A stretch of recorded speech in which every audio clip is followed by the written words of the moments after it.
Buenas tardes a todos los que nos acompañan a nivel nacional e internacional y que disfrutarán del tercer webinar de este ciclo de conferencias enmarcado en el fortalecimiento de vínculos académicos y que está dirigido a toda la comunidad odontológica. La Facultad de Odontología de la Universidad de Carabobo se complace en tener hoy como conferencista al doctor Alberto Miceli, a quien también le damos las gracias doblemente por su participación en este ciclo y compartir sus conocimientos y experiencias. Es un webinar que estaba planificado para el día 28 de julio. Tuvimos problemas de conectividad y sin embargo hoy 3 de agosto estamos llevándolo a todos ustedes. También les informamos que el día 4 de agosto, el día de mañana, disfrutaremos del quinto webinar con el doctor Luis Alonso Calatrava, que nos brindará un tema de significativa relevancia como es la erosión química dental, una epidemia silente. Al mismo tiempo, les sugerimos a todos los que nos acompañen que estén atentos de las redes sociales de la Facultad de Odontología de la Universidad de Carabobo, del equipo organizador y de la empresa Dynamic Dental, donde saldrá toda la planificación de los distintos webinars del cuarto ciclo, el cual mañana, al final de la jornada, vamos a empezar ya a publicitar. Sin más preámbulos, vamos a presentar al querido y admirado doctor Alberto Miceli, quien es odontólogo egresado de la Facultad de Odontología de la Universidad Central de Venezuela en 1980. Realizó un fellowship en rehabilitación oral básica en la Universidad de Michigan, Ann Arbor, Michigan, en Estados Unidos. También realizó un fellowship en implantología en la Universidad de Loma Linda, San Bernardino, California, en Estados Unidos. Y es especialista en implantología del Instituto de Estudios Superiores en Barcelona, España, y en el Centro de Especialidades y Estudios Superiores de Veracruz, México. También el doctor Miceli es profesor de Administración en Odontología Privada en pregrado de la Facultad de Odontología de la Universidad Santa María en Caracas, Venezuela. Es profesor invitado del posgrado de Cirugía y de Periodoncia de múltiples universidades, como la Universidad Central de Venezuela, el Instituto de Estudios Superiores de Implantología en Barcelona, España, también en el Centro de Especialidades de Estudios Superiores en Veracruz, México, el posgrado de Periodoncia en Panamá y en Santo Domingo, en República Dominicana, y es expositor de cursos teórico-prácticos en implantología y prótesis implantosoportada, tanto a nivel nacional como internacional. El tema que el doctor nos trae hoy es el tema bien importante, bien interesante, como es el Umbrella Concept, evitando los factores que nos pueden llevar a la perimplantitis, una revisión de la literatura. Sin duda alguna, aquí vamos a tratar de unir conceptos que se refieran o hagan énfasis en la preservación del hueso marginal, en el manejo de los tejidos blandos alrededor de los implantes, para lograr sin duda alguna y garantizar en el tiempo la estética de los tejidos blandos y por supuesto la función. Doctor, tiene un tiempo que es exclusivo para usted y que por favor, si es posible, llévenos a conocer un poco, por supuesto que sí es posible, llévenos a conocer un poco más de este tema tan interesante. El tiempo es suyo. Bueno, buenas tardes a todos. Para mí, bueno, repetimos, aunque porque tuvimos problemas con internet, pero estoy aquí de nuevo cumpliendo mi promesa de poder conversar con ustedes, más un conversatorio que una clase magistral, para hablar sobre un tema que de verdad nos atañe a todos los que estamos haciendo prótesis sobre implante y los que colocamos implantes. No quiero dejar pasar por alto el agradecimiento hacia la doctora Fonseca. De verdad, yo la llamo doctora Fonseca, me gustaría llamarla por su nombre, pero me gusta ser muy respetuoso por la envergadura de su posición en la Universidad de Carabobo, y que habíamos hablado fuera de pantalla de mi disposición a colaborar en todo lo que se pueda para compartir conocimientos, experiencias, revisiones de literatura sobre temas tan importantes como los implantes. Bueno, entonces vamos a hacer un pequeño resumen de los que pudieron ver parte de la charla la semana pasada y vamos a hablar sobre cómo evitar esos problemas que se nos presentan con los implantes, que es la enfermedad de la periimplantitis. Vamos a hacer una revisión un poco de todo el punto de vista biológico y protésico para saber dónde estamos fallando y cómo podemos hacer para evitar que sucedan estos problemas. Por supuesto que un implante, si no tiene biología, si no aplicamos la biología o si no aplicamos los conocimientos protésicos de planificación, es un simple tornillo más. O sea, no logramos nada con escoger un implante sin saber cuál es el comportamiento de ese implante biológicamente y dónde lo vamos a colocar desde el punto de vista protésico. Por ende, la planificación protésica es tan importante. Hay un procedimiento quirúrgico, pero el implante con su corona es todo un proceso que está combinado con la biología. Hay que respetar la biología ante todo. Así que no es más que un solo tornillo. O sea, no tenemos que comprar el implante más caro o el más barato o el que nos atienda mejor para decir, este es el implante que vayamos a colocar. Tenemos que saber cuál es la función de cada una de las partes del implante y su posición tridimensionalmente en la cavidad oral. Bueno, por supuesto, este es nuestro enemigo a vencer. Tenemos que evitar que suceda esto y no solamente tratar de corregir este problema con algún tipo de procedimiento quirúrgico. Ya lo había hablado la semana pasada. La mitad de los pacientes con implantes sufren enfermedades periimplantarias, según el artículo que escribieron en el año 2018 el doctor Cafés, el doctor Sanz y el doctor Rodrigo, donde hablaron de que el 24% de los pacientes que tienen implante en España sufren de periimplantitis. Así que es un problema pandémico, creo que más en porcentaje que el mismo COVID. Lo que pasa es que uno no se muere de esto, gracias a Dios. Bueno, así que hemos tirado muchas flechas a ciegas. Algunas veces la pegamos en el centro, pero muchas veces salían del centro y no sabíamos el por qué.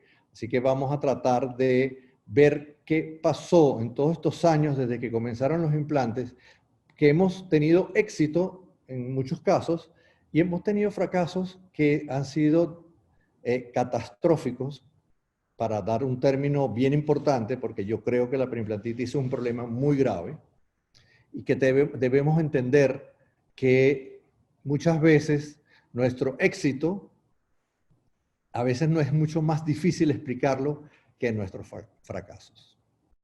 Así que Umbrella Concept no es más que una conjunción de conceptos que existen en la literatura sobre el manejo de los tejidos blandos y duros visto de una forma tridimensional, lo que permite la preservación del hueso crestal marginal, la arquitectura gingival y la estética alrededor del complejo supracrestal del implante y la estabilidad a través del tiempo. O sea que nuestra meta es que todo se mantenga como deseamos a través del tiempo sin ningún tipo de problema. Por supuesto, el paciente es uno de los factores más importantes que no debemos olvidar.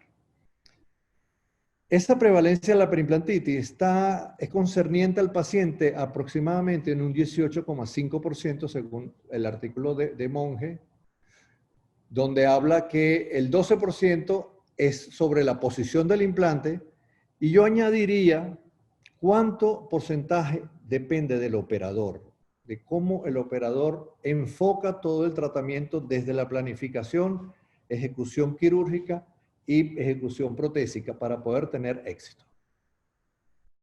Así que muchos factores dependientes del operador, aquí está todo enumerados, pero quiero resaltar de todos ellos la posición 3D del implante, sin considerar el espacio biológico, que al perder el diente hemos perdido ese espacio biológico y lo tenemos que recuperar.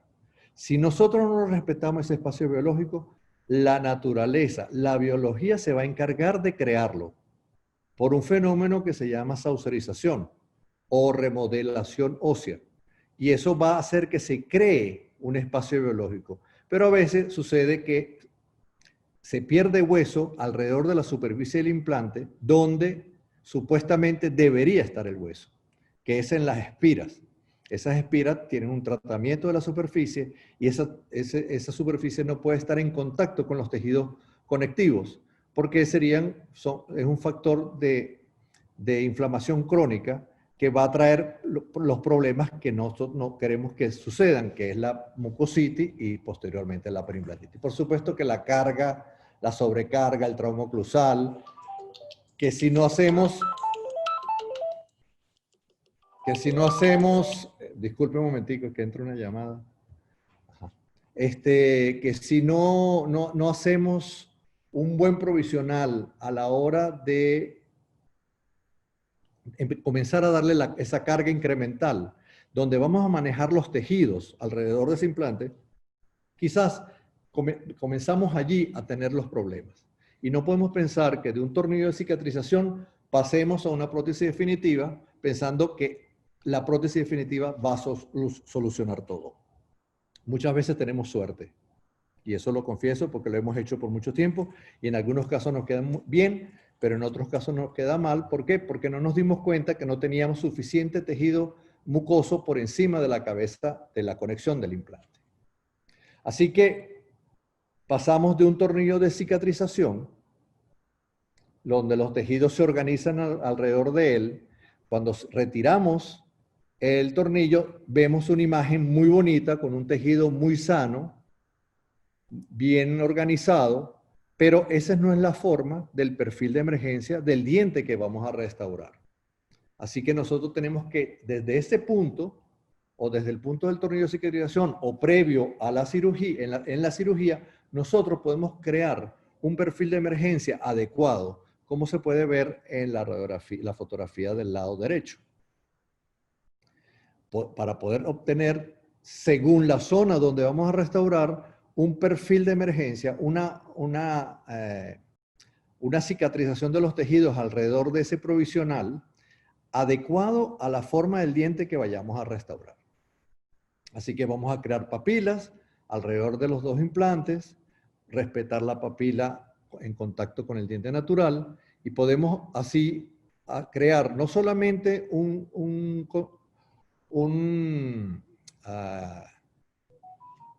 comportamiento biológico adecuado, sino también le estamos dando una característica estética adecuada, creando una armonía en los cénit gingivales de los implantes, de las coronas sobre los implantes con respecto a los dientes vecinos.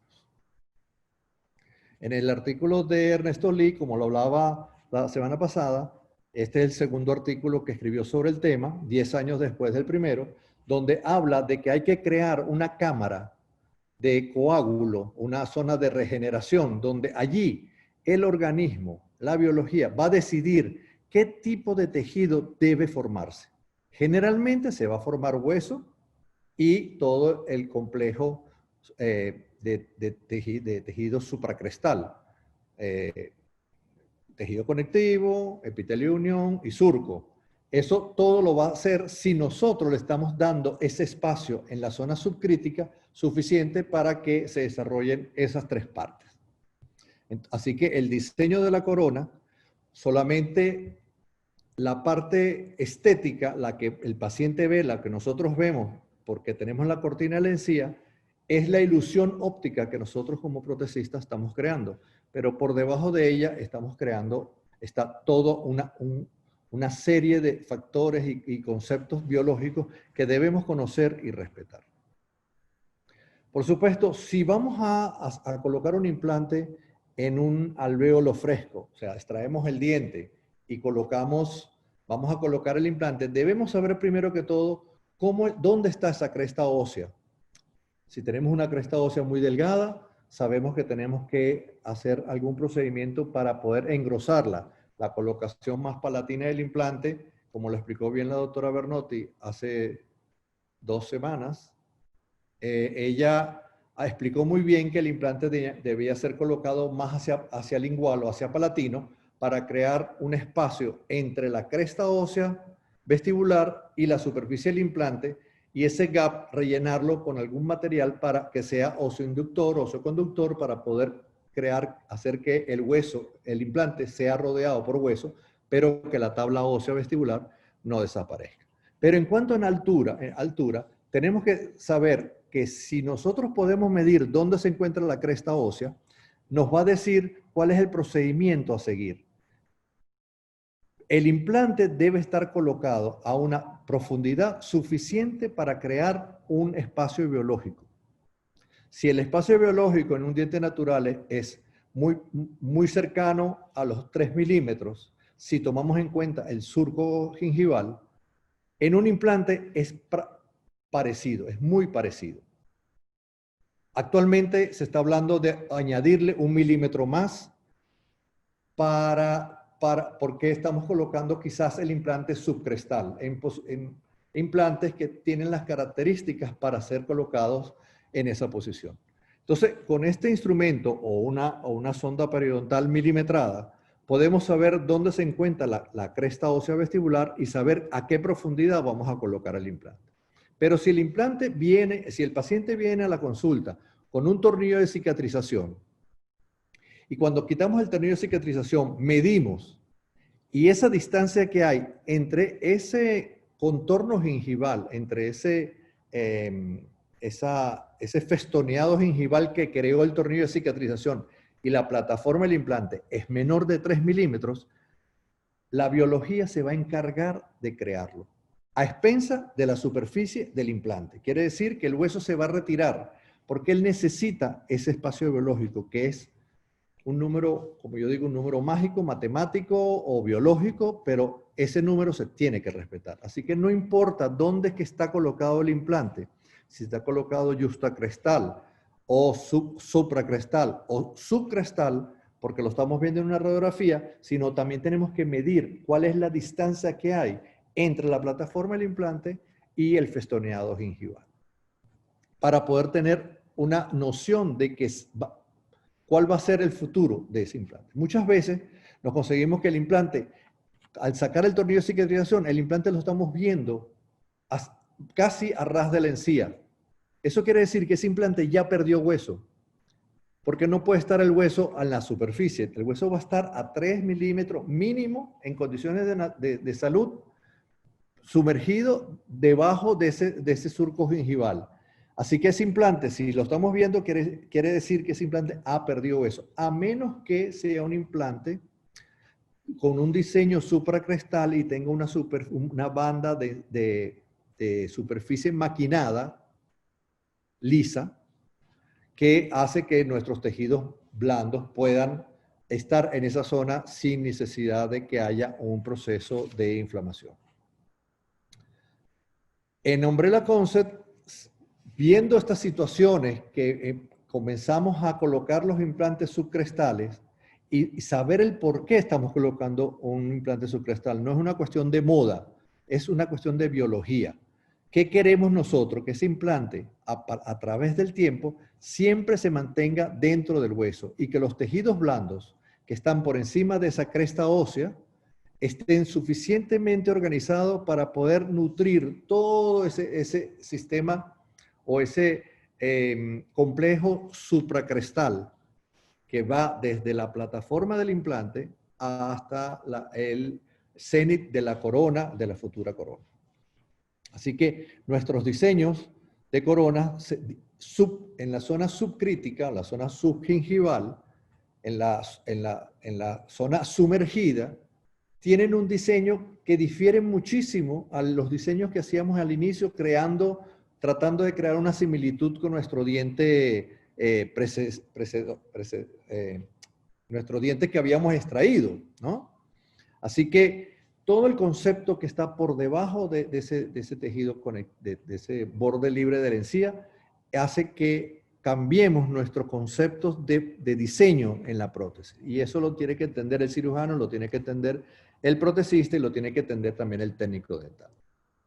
Así que cuando nosotros vamos a colocar esta corona atornillada en ese surco que se preformó por un provisional, vamos a crear toda una zona, que es la zona de acondicionamiento, la zona crítica, según Ernesto Lee, o la zona de control de placa, según Nikos Mateus, que es un griego, que hemos hecho mucho contacto sobre esto, porque es una zona crítica de mantenimiento y está muy acorde con el mantenimiento que le tiene que dar el periodoncista a un paciente que lleva una corona implantosoportada.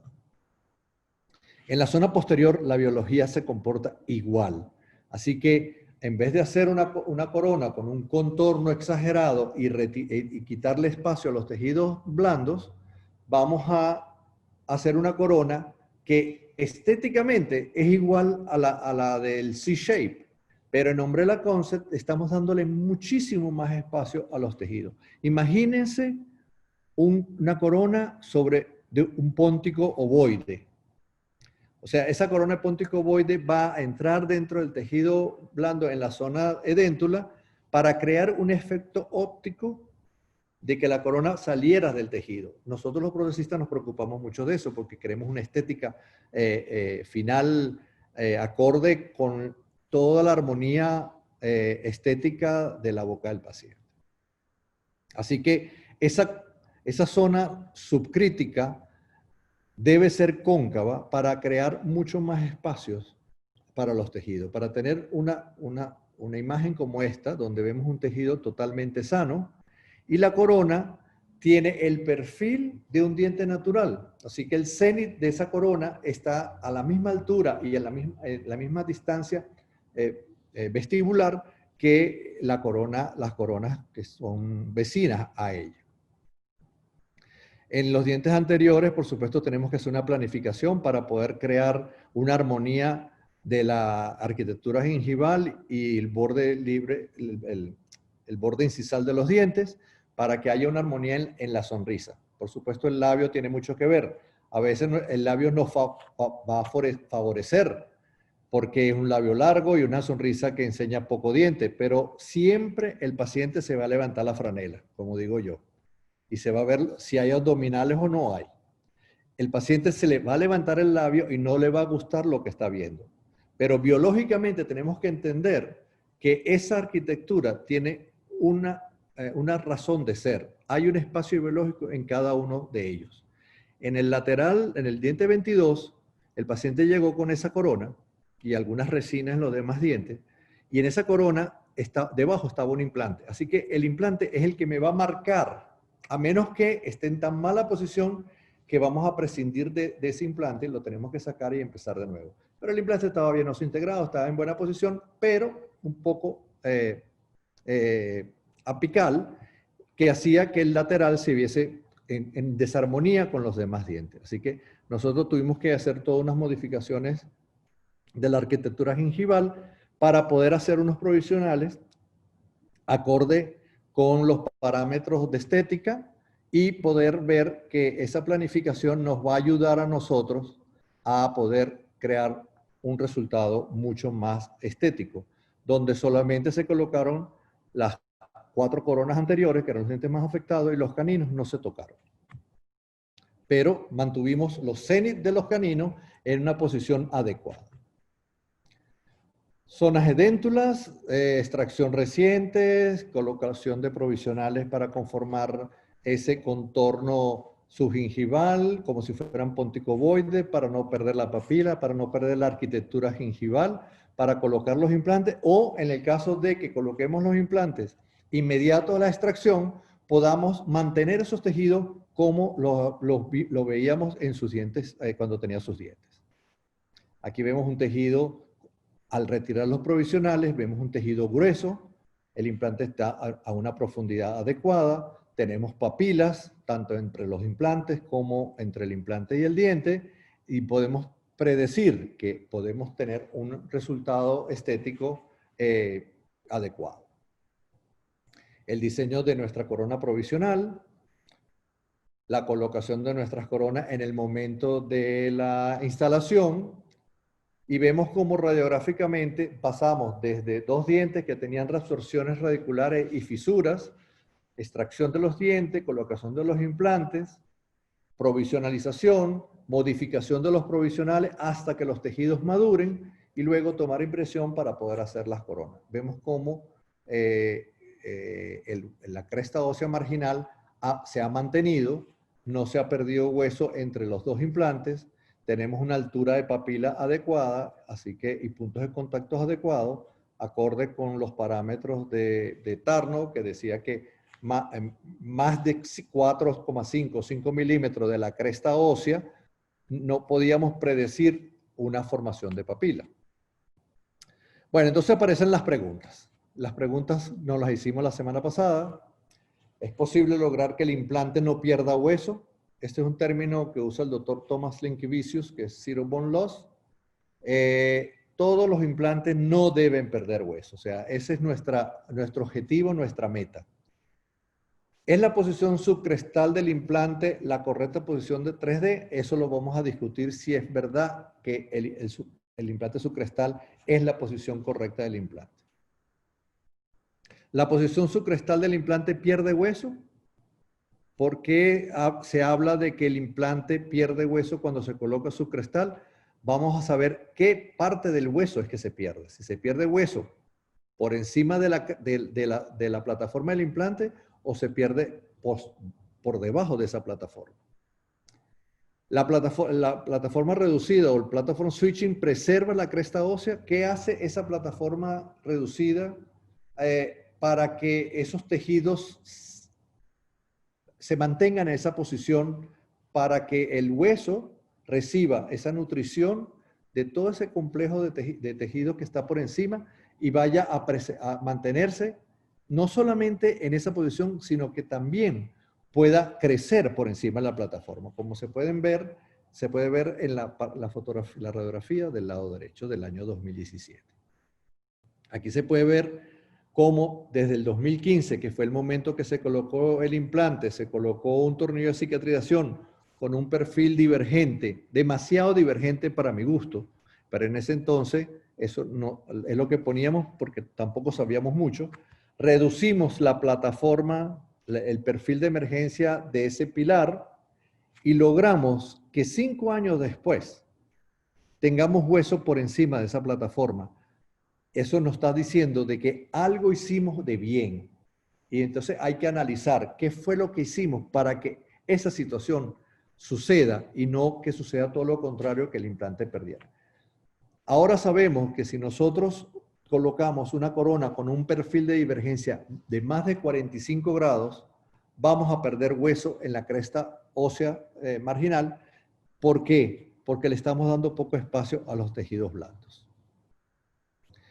También en este caso vemos como el resultado, a pesar de que se le hizo unos injertos óseos, se colocó el implante supracrestal porque no había mucho hueso, pero estaba en la posición correcta desde el punto de vista protésico y biológico. Se colocó un provisional con una característica de póntico ovoide. Después se conectó el implante con un perfil de emergencia más parecido a lo que habla el doctor Ernesto Lee. Y se colocó la corona. Y las últimas 3 radiografías tienen varios años de diferencia entre una y otra. Cuando la última se tomó es más en pandemia, hemos tomado la radiografía del paciente y tenemos unos resultados que son los esperados, donde vemos un espacio ese espacio radiolúcido que vemos allí, ese espacio de tejido blando. Y el perfil de la corona estéticamente nos va a decir que está todo bien. Pero la salud que está por debajo es lo que va a determinar cuál va a ser el futuro de esa restauración de implante. Igual, este mismo paciente que se colocó implantes en situaciones de infección, de diferentes procedimientos endodónticos, inclusive con apicectomías y obturaciones a retro, y se decidió sacar los implantes, se colocaron los implantes a través del seno con unas elevaciones a través del alvéolo y vemos cómo en la última radiografía tenemos una estabilidad ósea adecuada. Muchas veces nos sucede que usamos los UCLA, que son esas mangas de colado calcinables para poder crear una estructura metálica para que el laboratorio pueda fundir una cerámica feldespática. Actualmente se está hablando de que eso no es lo adecuado. Tenemos que crear una situación de biocompatibilidad en esa zona de 3 milímetros o 4 milímetros que está por debajo del borde libre de la encía. No podemos colocar metales que no sean biocompatibles, o sea, un cromoníquel o un cromocobalto son metales que pueden crear algún tipo de reacciones alérgicas, de citotoxicidad, igualmente como la cerámica feldespática. Eso funciona muy bien cuando estamos trabajando a nivel del surco gingival. Sabemos que una corona en un diente natural la vamos a colocar en el espacio del surco gingival, tratando de no acercarnos mucho a la adherencia epitelial. Por ende, ese material va a crear quizás una reacción alergénica, pero tenemos que evitar de usar esos materiales. Pero el paciente tenía el implante en buena posición, tenía la corona, no quería perder la corona, y nosotros lo que creamos fue un desgaste de esa cerámica que estaba en contacto íntimo con la cabeza del implante. Reducimos el volumen, creamos una plataforma reducida y por ende mejoramos la situación estética. Ahora bien, ¿existe un implante universal? ¿Cuál es el mejor implante? ¿Existe un implante que sirva para todos los casos? Desgraciadamente, no. Lo que estamos haciendo es adaptando ese implante a diferentes situaciones. Pero si pudiéramos escoger y tuviéramos la libertad de tener esa gama de implantes, quizás escogeríamos un implante para cada situación, un implante para implantación inmediata, o sea, un implante en un alveolo fresco, o un implante en zona de hueso maduro, o sea que ya hubo una extracción, o implantes que estén uno al lado del otro, o implantes que van a ser soporte de una prótesis de multiimplante, una prótesis híbrida. Cada implante tiene sus indicaciones. Así que esa escogencia del implante desde el punto de vista macrogeométrico también es importante. Vemos cómo hay diferentes formas de implantes donde no tenemos plataforma reducida, otros sí tenemos cambio de plataforma, donde tenemos pilares que son divergentes, otros que son convergentes, otros que son rectos. Hay implantes que tienen una plataforma reducida o un plataforma switchy inclinado, texturizado o no. Tenemos muchos implantes que podemos escoger, pero si sabemos un poco las características y las bondades de cada uno y las ventajas de cada uno de ellos, sabremos cuál es el implante adecuado para cada situación. Vemos como el mismo pilar colocado en 4 medidas diferentes de implantes de la misma marca, vamos a crear plataformas reducidas mayores, donde sabemos que allí se va a instalar el tejido conectivo, y si la superficie texturizada está tratada, podemos lograr inclusive a que el hueso se forme en esa zona. Por supuesto que la conexión entre la plataforma del implante y el pilar protésico es fundamental. Actualmente se sabe por los estudios de Siprich que las conexiones cónicas son las más estables, son las que más se hacen un sellado biológico. Y si pudiéramos decir ¿cuál sería el implante ideal? Sería más o menos este diseño. Un implante que tiene una plataforma reducida, inclinada, con un hombro inclinado, todo texturizado, que tenga un pilar cóncavo con una conexión cónica o conomorse, pero no ganamos nada si no tenemos esa cantidad de tejido conectivo por encima de esa cresta ósea. Así que ese como sería el state of the art. Ya las compañías se están encargando de hacer diseños que tengan todas estas características para que la biología responda a lo que nosotros esperamos. Así que tenemos implantes, conexiones hexágono interno y conexiones con conexiones cónicas.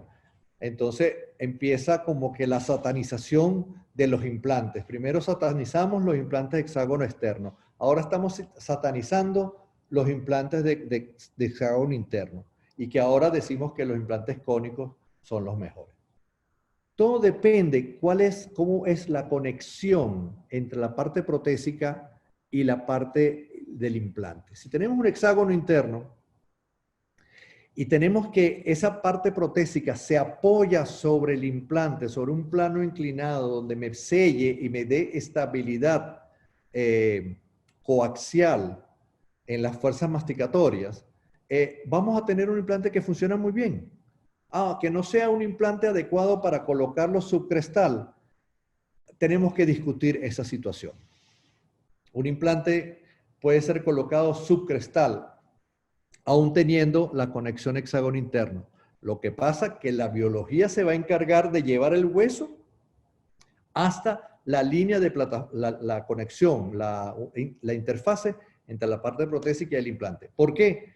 Porque es mucho menos estable y ahí pueden producirse cambios para que el tejido no esté en su zona de confort y no se quiera acercar a la unión entre el pilar y el pilar protésico y el implante. En cambio, una conexión cónica interna o conomorse, la estabilidad de las dos partes es muy buena, que hace que el organismo no sienta la necesidad de retirarse de ese punto porque no existe ningún micromovimiento que nos vaya a traer como consecuencia una microfiltración bacteriana por efecto pumping que entre por el tornillo de la abutment hacia la conexión del implante. Así que el diseño del abutment también es muy importante a la hora de escoger cuál es el implante o el sistema, saber también cuál es el pilar protésico que vamos a escoger. Hay muchos estudios que hablan sobre eso, sobre cuál es el mejor diseño de prótesis, de pilar protésico para una prótesis implantosoportada. Lo que estamos viendo en estos tres dibujos es que dependiendo de la divergencia del hombro del implante, vamos a tener menor o mayor cantidad de tejido. Y siendo casos muy parecidos, vemos que si escogemos el implante con menor diámetro, con pilares protésicos no divergentes, vamos a tener mucha más cantidad de tejido blando alrededor o entre los implantes, que nos va a ayudar a que nos mantenga esa cresta ósea y además la estética. Vemos en este dibujo, en este caso, como por eso yo hablaba de la satanización, que a mí a veces yo antes era un poquitico más drástico en cuanto a las conexiones. Lo que pasa es que hasta que yo no entendí qué es lo que pasaba en cuanto a los espacios biológicos, siempre pensé que la peor conexión era hexágono externo. Todo depende dónde va a estar la conexión y qué cantidad de tejido blando vamos a tener encima. Y si tenemos una buena estabilidad, con un buen torque, porque en esta época cuando colocábamos los hexágonos externos, quizás el protesista no tenía en su equipo de trabajo un torquímetro y atornillaba el tornillo solo a fuerza de los dedos. Esos son entre 15 y 18 newton el más fuerte. El que tenga la mano más fuerte, 18 o 20 newton. No es suficiente para mantener una conexión que dependía solamente del tornillo. Si esa conexión se mantenía estable por el tornillo, estamos creando una estabilidad de los tejidos blandos. Y vemos cómo hubo una estabilidad de la cresta ósea a través del tiempo. Creo que entre la primera radiografía y la segunda radiografía, creo que hay más de 10 años de diferencia. Y ese era un implante de conexión hexágono interno. Entonces, ¿por qué tenemos una estabilidad? Sí, perdió un poquitico de hueso, llegó la primera rosca. Esa primera rosca del implante es la primera plataforma reducida o la primera platform switching que consigue la biología en la superficie del implante. Cuando consigue esa plataforma, los tejidos, las fibras colágenas se enganchan, entre comillas, se abrazan esa conexión y se mantienen una estabilidad. Siempre y cuando haya suficiente tejido blando para crear un espacio biológico. Vean en este caso cómo son 4 casos diferentes, donde los perfiles de emergencia del pilar protésico son de más divergente hasta prácticamente nada de divergencia. Esta situación va a hacer que el hueso se estabilice porque se estabilizaron los tejidos alrededor de esa banda de titanio del pilar protésico. Es como que si tratar de subir un tobogán. Eso es, y si está aceitoso es muy difícil, lo vamos a tener que agarrar de otras partes. Entonces, cuando tenemos un pilar muy divergente, las fibras colágenas no se van a poder enganchar, a menos que nosotros le creemos algunas trabas para que se pueda enganchar esa situación. Así que de una situación donde escogemos unos pilares estándares con unas divergencias del hombro de ese abutment, vamos a tener una distancia y un espacio para esa papila que va a ser menor que si nosotros utilizáramos un implante con un pilar convergente y no divergente. Vamos a ver cómo esa área que está entre los dos implantes es mucho más, hay más volumen en ese abutment cónico convergente que el que es divergente. Y vean que la corona tampoco llega hasta la plataforma, no va tan sumergida. La corona justamente para crear el efecto estético, óptico, de ilusión óptica, que la corona salga de la encía, pero no meter todo ese volumen de la corona debajo de los tejidos. Vean aquí la diferencia, como entre dos implantes con pilares cónicos tenemos mucho más tejido alrededor de esa zona, y eso nos va a garantizar de que esa cresta ósea se va a mantener a través del tiempo. Bien, entonces esa zona del complejo supraplataforma o complejo supracrestal, dependiendo dónde lo estamos viendo, ese complejo tenemos que tenerlo bien definido, que exista un volumen suficiente para que el hueso que está alrededor del implante se mantenga a través del tiempo. Bueno, entonces, si yo muestro esta fotografía y hacemos un test, un cuestionario de dónde está la corona, yo creo que casi todos saben dónde está la corona. Aquí es una cuestión de óptica, de ilusión óptica que pueda crear el técnico. Pero si yo le digo a ustedes, si debajo de esa corona que ustedes dijeron, que es, por ejemplo, el lateral, ¿no? Y por debajo de ella hay un diente o hay un implante, es muy difícil saberlo. Y eso es lo que el paciente paga. El paciente no está pagando por el implante, el paciente está pagando por una corona que se vea natural, que no se vea ningún borde metálico, que no se vea fuera de lo normal. Vamos a querer unos tejidos sanos que hacen de cortina a la corona, con unas papilas bien establecidas. Y si vemos cómo hacemos nosotros para que esa corona y esos tejidos blandos se vean naturales, es que debemos saber dónde vamos a crear el futuro cenit, porque si no existía el diente, esa encía estaba plana. Tenemos que crear ese festoneado, y ese festoneado lo podemos planificar para saber que si ese es el punto cenit que nosotros vamos a determinar que ese es el correcto, a partir de ese punto vamos a colocar el implante a 4 milímetros de ese punto. Ya dije el número mágico. 4 milímetros, no menos de esa distancia. Menos de esa distancia podemos tener el riesgo de perder hueso en un futuro. Ya eso no lo digo yo, lo dice la literatura muy bien. Así que esa profundidad del implante es fundamental. Así que ese número mágico, que es para muchos, ya estamos hablando de 4 milímetros, donde vemos un tejido conformado por el provisional. Este es el caso del lateral. Vean cómo el tejido está alrededor del abutment, que tiene una parte de circonio, donde por supuesto ahí hay una biocompatibilidad perfecta, donde vamos a cementar una corona y vamos a tener unos resultados tanto estéticos como biológicos adecuados. La posición del implante puede tener un efecto en los cambios marginales del nivel óseo dependiendo del tipo de diseño del implante utilizado. Así que si un implante tiene una forma divergente, vamos a tener problemas porque no estamos dando el espacio a los tejidos, ni duros ni blandos. Así, ¿cuán profundo debe ir ese implante? Ya la doctora Bernotti hace 2 semanas habló de eso. Tenemos implantes para ser colocados tissue level, pero el diseño del implante está hecho para tissue level. Un implante bone level puede tener un anillo maquinado y un implante subcrestal debería ser todo texturizado. Así. Pero eso solamente pensando en el hueso, no estamos pensando en los tejidos blandos que están por encima de esa cresta ósea. Así que tenemos que pensar también un poquitico más sobre los tejidos. Tenemos casos donde afortunadamente podemos tener un buen grosor mucoso, pero en otros casos tenemos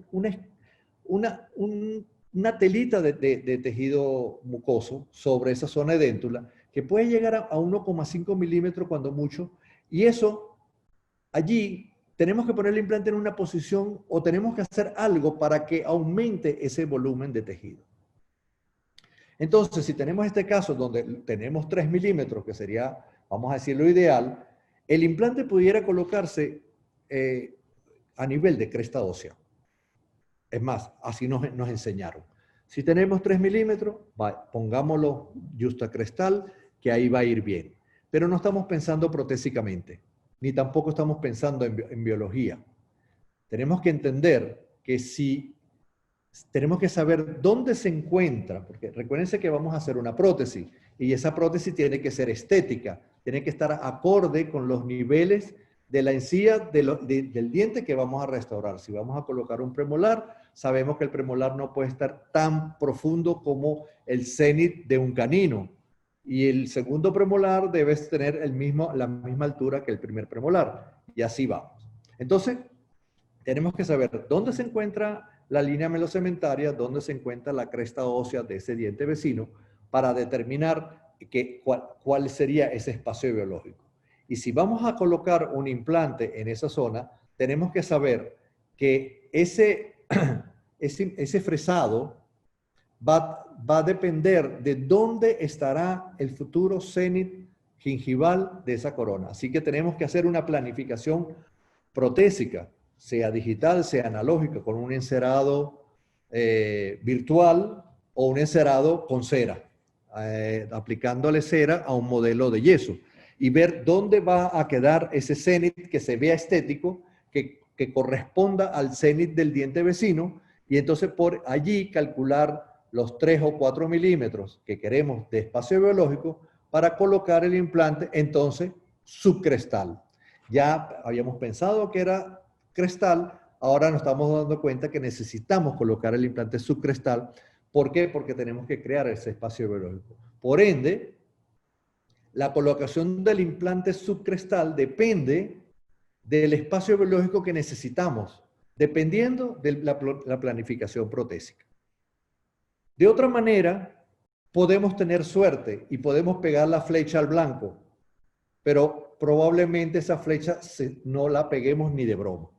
Entonces tenemos que planificar muy bien. Yo siempre le digo a mis amigos que van a colocar implantes, por favor, planifiquen, vean el final de la película para saber que en ningún momento de la película le va a venir un sobresalto y lo va a asustar, porque ustedes saben que el personaje no murió, el personaje salió victorioso, sano, bello y todo eso. Bueno, pero vean la película, hagan su diseño virtual o digital o analógico, pero háganlo para saber cuál es la profundidad del implante, el diámetro del implante y qué tipo de implante vayamos a colocar. Y después, qué tipo de elemento protésico vamos a utilizar para ver qué tipo de prótesis vamos a hacer. Pero no inventar sobre el camino, después que los implantes están puestos, no, ya no vamos a hacer la corona cementada, vamos a tener que usar unos pilares calcinables porque el implante quedó torcido, porque el implante quedó en mala posición. No, no podemos improvisar. Tenemos que planificar. desde el primer momento, antes de prácticamente tocar al paciente, tenemos que planificar. Yo insisto mucho en eso porque el cirujano tiene una aventura de una noche con el paciente al colocar el implante. Y nosotros los protecistas tenemos un matrimonio. Puede ser un matrimonio bueno, pero puede ser un matrimonio horrible que el paciente va a estar en nuestra consulta constantemente porque tiene problemas en la encía, que tiene supuración, que tiene dolor, que se afloja la prótesis, que no le gusta cómo está la prótesis. Y nosotros tenemos que decirle, ¿sabe qué? Vamos a tener que sacar todo y empezar de nuevo. Entonces, ahí les dejo ese pensamiento de que nosotros los protecistas no queremos estar en esa situación. Nosotros queremos hacer la prótesis correcta, si tenemos una buena planificación y darle eso al cirujano o al periodoncista que va a colocar la prótesis, el implante. Vean este caso. Tenemos un caso donde tenemos un reborde reabsorbido con prácticamente casi un filo, pareciera un filo de cuchillo, porque clínicamente eso es lo que vemos. Si sondeamos previo anestesia, sabemos que tenemos 1,5 milímetros de tejido blando sobre la cresta ósea. Pero vean dónde está ese nivel de encía. Tampoco está tan reabsorbido como para decir, es que perdió mucho hueso vertical y entonces tenemos que regenerar. No, la altura nos está diciendo de que no ha perdido hueso en altura, solo en anchura quizás. Se perdió el festoneado, tenemos que colocar 2 implantes allí y tenemos que planificar muy bien. Entonces, vemos que la línea mucogingival está muy cerca de ese reborde, así que tenemos que, o sea, el periodoncista, el cirujano, tiene que hacer algo, ¿ok?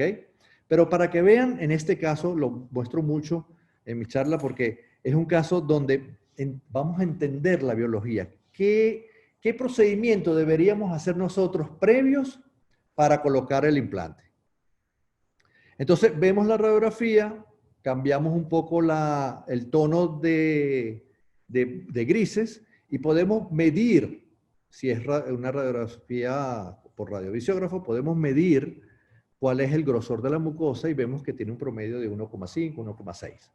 Así que ese implante no lo podemos colocar justacrestal. ¿Por qué? Porque vamos a tener muy poco tejido mucoso. Y así que va a haber una saucerización, una remodelación ósea a expensa del hueso, pero perjudicando el implante. Entonces, planificamos compensar esa altura o esa pérdida de tejido mucoso colocando el implante más profundo para crear 3, 4 milímetros con respecto al cenit de la futura corona. Vean el premolar, dónde está la línea melocementaria, vean dónde está la cresta, vean cómo yo modifiqué, cómo se modificó, se hizo una remodelación ósea para poder crear un festoneado óseo y colocar los implantes, y ya los implantes tienen su tornillo de cierre o cicatrización. Y vean cómo cicatrizó el tejido al cabo de un tiempo, sin haber hecho injerto mucoso. No estoy diciendo que no se haga. Estoy diciendo, si nosotros entendemos la biología va a ser benévola con nosotros. Si nosotros no entendemos la biología y la queremos maltratar, ella no nos va a responder bien. Eso es natural, eso es también en las relaciones interhumanas. Si yo te trato bien con una sonrisa, tú no me vas a tratar mal. Yo voy a tratar muy bien esos tejidos, voy a colocar el implante en la profundidad adecuada, voy a hacer unos perfiles de emergencia con los provisionales adecuados y vamos a tener unas coronas que simulan ese festoneado sin que la corona esté por fuera de la encía. La encía está saliendo, está emergiendo de ese tejido conectivo y se formó una banda de encía adherida, o por lo menos aparentemente. Pero lo que quiero decir con esto es que entendamos la biología. ¿Qué pasó aquí? ¿Por qué tuvimos ese resultado de los tejidos mucosos? No me critiquen el color de la corona ni la forma. Vean el contorno gingival de esas coronas y vean, sin haber hecho ningún tipo de cirugía de injerto mucoso ni nada de eso. Fuimos pensando en qué haría la biología si nosotros hiciéramos tal procedimiento. Aquí se ve radiográficamente el comportamiento del hueso y fíjense que los implantes terminaron siendo justacrestales, pero con hueso entre los implantes, entre el implante y el diente natural, y pudimos crear unas coronas adecuadas con un perfil, un espacio para papila perfectamente biológico. Entonces, un implante subcrestal, ¿cuáles son las ventajas? Es que el implante está colocado por debajo de la cortical ósea. Así que quiere decir que no hay un estrés oxidativo por tensión o presión de la superficie del implante contra la cortical, que es un hueso con muy poca irrigación, es muy denso y por supuesto no acepta compresiones.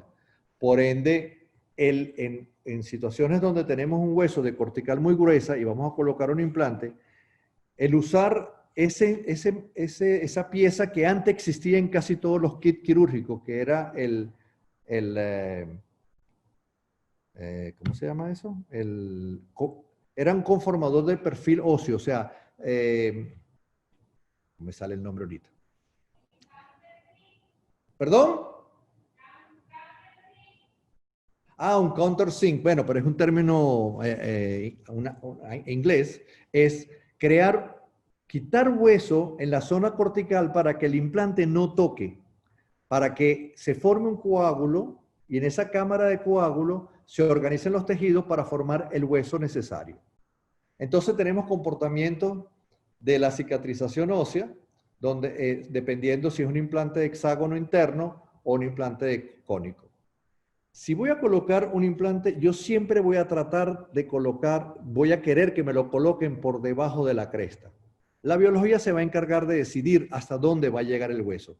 Pero si nosotros tenemos un espacio biológico definido, probablemente ese hueso que están viendo ahí desaparezca, pero nunca el implante va a perder hueso.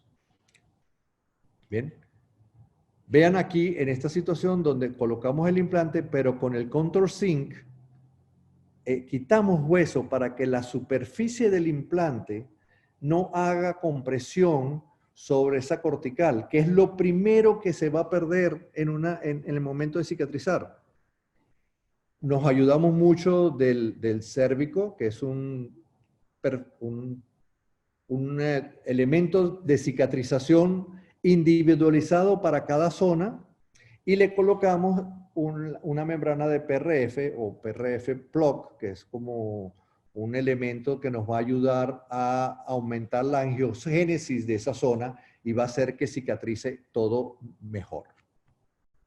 Entonces aquí vemos como dos implantes, dependiendo si es hexágono interno o es hexágono o de conexión cónica, vean la posición del implante, donde están las flechas rojas, vean la adaptación del pilar protésico al implante y vean dónde se encuentra el hueso alrededor del abutment. Solamente en un implante de conexión cónica vamos a tener hueso porque esa conexión es mucho más estable. Así que cuando empezamos a trabajar la parte protésica, ya el implante está colocado, la doctora Fonseca puso el implante perfecto, bajo las indicaciones protésicas indicadas, y la doctora Bernotti también lo puso, y todos los que colocan implante, pero guiados por un protesista, van a tener que hacer perfiles de emergencia porque vamos a empezar a crear una corona que se vea estética. Así que esa modificación no la vamos a poder lograr con un tornillo de cicatrización. Y si pensamos que vamos a colocar la corona definitiva porque el laboratorio modificó el modelo para crear un perfil, a la hora de colocarlo vamos a tener que cortar encía para que la corona pueda entrar. Y si es cementada, cosa que no recomiendo,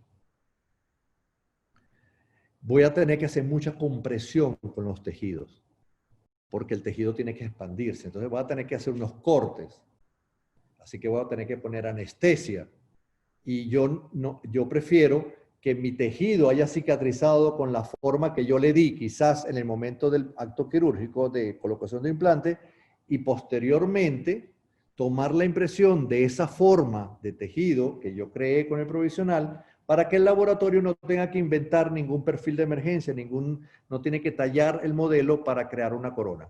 La corona va a adaptar en la boca sin hacer ningún tipo de presión, no va a haber isquemia y el paciente se va a ir a la casa sin ninguna complicación y nosotros sabemos que en la próxima cita vamos a ver los tejidos igual como cuando pusimos la corona definitiva.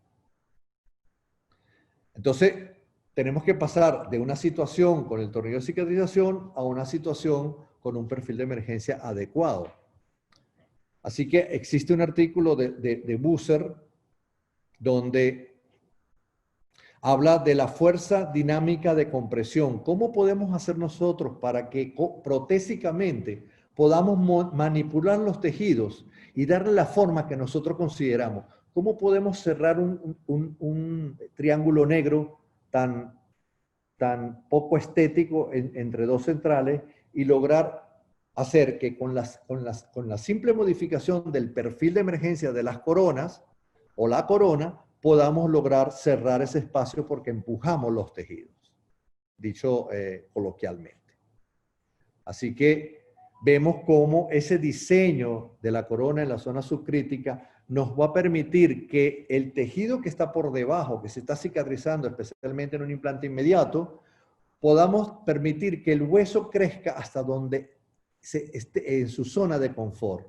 Si su zona de confort es la plataforma del implante, hasta ahí se va a formar, pero va a haber tejido por encima de ese hueso que va a ayudar a cicatrizar. Pero si no le damos espacio, ese hueso lo va a buscar con una remodelación ósea, porque es como que si el hueso entrara en apnea, no tiene suficiente oxígeno, porque los vasos sanguíneos son muy pocos, y el hueso se va a necrosar. Y ese hueso se va a necrosar hasta que llegue un momento que cree el espacio biológico y entonces se estabiliza. Si esa estabilización es en la plataforma del implante, perfecto, ahí queda. Pero si esa reabsorción ósea para crear el espacio biológico es más allá de la plataforma, el implante va a quedar expuesto. Y entonces vamos a empezar a tener problemas. Así que ese diseño lo vamos a tener que manejar. Este sistema cérvico vino a mí a ayudarme muchísimo en crear perfiles de emergencia de una manera rápida, individualizada y predecible. Perdón. Vean cómo ese corte del diente, este es un técnico amigo mío, Philippe Lobel, que tomó una fotografía bellísima, tomó todos los dientes y los cortó a nivel cervical, y vean que el implante, teniendo una figura circular, no tiene nada que ver con el perfil de emergencia del diente. Tenemos que hacer esa interfaz, esa zona intermedia, llevarla a que el perfil de emergencia de la corona sea lo más parecido a un diente natural, porque eso va a ser el reflejo del contorno gingival, de la posición de las papilas, de los triángulos negros y de toda la característica estética que vamos a querer realizar en un paciente. Así que esa zona intermedia, que va desde la plataforma hasta el cenit de la corona o hasta el futuro, es la zona donde tenemos que manejar. Gracias con Cérvico, nosotros podemos lograr escoger el contorno exacto para el diente que estamos restaurando. Así que tenemos un disco donde tenemos muchas formas y podemos escoger también la profundidad donde va a estar la plataforma del implante y saber que esa distancia nos va a hacer que nuestro diseño cambie. Lo que va a pasar es que solamente, bueno, teniendo esta pequeña regla que para mí es fantástica porque es muy fácil de ver, vamos a medir dónde está la plataforma del implante y cuál va a ser el diseño que vamos a darle a ese provisional o a ese abutment para conformador de perfil de emergencia. Aquí estamos midiendo, tenemos 4 milímetros, quiere decir que la plataforma del implante está a 4 milímetros. Tenemos suficiente espacio como para empujar los tejidos y crear un perfil de emergencia apropiado para un molar. Vamos a querer que la encía esté allí para que se vea estética. Por supuesto, me dirán, la estética en un molar allá abajo no importa. Para mí estética es hasta que el paciente lo muestre. Si es un bocón, una sonrisa esa amplia, él me va a mostrar hasta los primeros molares. Entonces, ¿por qué ponemos una carilla en un molar si el paciente no la muestra? Si la muestra, la ponemos. Si no la muestra, tomamos una decisión si vale la pena o no. Igual en los implantes. En los implantes tenemos que hacer contorno, pero más que todo pensando en biología. Así que esa forma que le vamos a dar a ese elemento de cicatrización conformador de perfil de emergencia, ya el nombre se me complica un poco más, tiene diferentes zonas. Una zona de emergencia, que debería ser una constante de 2 milímetros, más una zona de perfil cervical que puede variar entre 1,5 a 2 milímetros, que es donde estaría prácticamente el surco gingival. Así que el número 4 pasa a ser el número mágico, donde tenemos 2 milímetros del comienzo del perfil de emergencia, que está conformado por el abutment, por el cuello del abutment, y los otros 2 milímetros serían la conformación del perfil cervical para llegar al diámetro real de la corona a la hora de que salga de la encía. Así que tenemos un elemento con esta forma. Aquí se puede ver radiográficamente. Esto fue colocado en el mismo acto quirúrgico de extracción y colocación inmediata del implante, donde podemos ya conformar un perfil de emergencia o preservar ese perfil de emergencia que tenía el diente antes de ser extraído, pero con la diferencia que siendo un solo implante, el molar tenía 2 raíces, tenemos que hacer ciertas modificaciones para crear un efecto óptico con concepto biológico igual al diente que vamos a sustituir. Así que ese cérvico, que es el nombre comercial del sistema, nosotros damos curso de este sistema y cuando la gente empieza a usarlo, se da cuenta de que es mucho más fácil todo, porque no vamos de un tornillo de cicatrización estándar a la conformación del perfil de emergencia de una corona definitiva, sino vamos en una forma progresiva y vamos viendo cómo ese hueso y esos tejidos están cicatrizando y madurando de la forma adecuada. Así que vemos aquí un perfil de emergencia, un healing abutment, un tornillo de cicatrización conformador de perfil de emergencia adecuado para ese diente que vamos a sustituir. Este es para un molar. Entonces vean en diferentes vistas cómo vemos que tiene todo su forma y podamos hacer que este elemento que está aquí, podamos colocar una corona provisional y podamos ver que los tejidos cicatrizan alrededor de él. Una de las cosas que estamos viendo ahora, y se están haciendo estudios sobre eso, es que esa conformación de este elemento preserva o contrarresta la fuerza de contracción de cicatrización del reborde alveolar y mantiene a los tejidos en una posición evitando esa contracción y ese fenómeno de oxidativo del fenómeno de contracción, como habla bien Mamoto en sus estudios de cicatrización. Vemos cómo, por supuesto, nos ayudamos con elementos de ayuda para la cicatrización, como el Blue M, que es un elemento, es un gel que libera oxígeno, o sea, en vez de usar agua oxigenada, que tiene una alta concentración, este tiene poca concentración, se va aplicando periódicamente, el paciente hace enjuagues y todo eso, ayuda mucho a la cicatrización. Pero no es el tema, esto, lo que quiero que sepan, que esto lo uso siempre. Cada vez que desconecto y conecto un elemento, yo pongo este gel. Entonces vemos las características. Si tenemos pilares, tenemos el implante sumergido en el hueso o no lo tenemos, ¿cómo va a ser ese cuello? ¿Cómo va a ser ese cuff o ese hombro? Puso los 3 nombres que se le da a ese elemento que tiene el abutment, que es el que va a determinar dónde vamos a querer que termine la corona, nunca menos de 2 milímetros.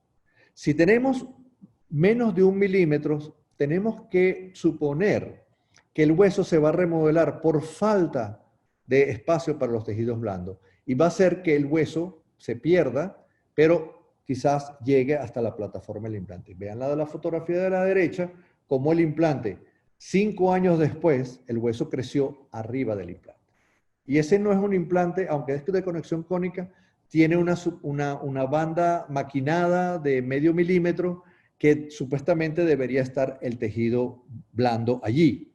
Y fíjense cómo el hueso. Y eso se repite a través de muchos casos, o casi todos los casos que estamos realizando en nuestras clínicas.